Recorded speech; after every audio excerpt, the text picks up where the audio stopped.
In Japan, the act of slurping when you're eating noodles shows that you're enjoying your meal and paying compliments to the chef.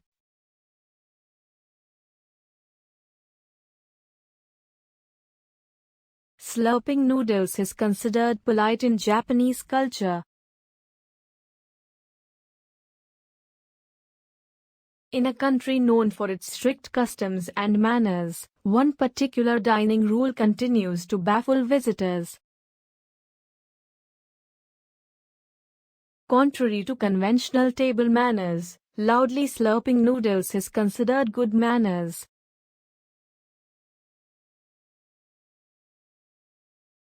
The act of slurping when you're eating noodles shows that you're enjoying your meal and paying compliments to the chef.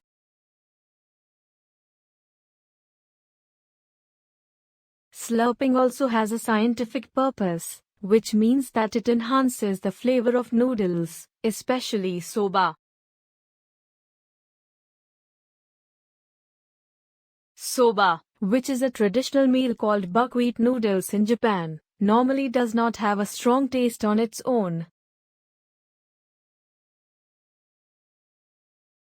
Furthermore, slurping helps to increase the retronasal smell and allows you to better perceive flavor dimensions.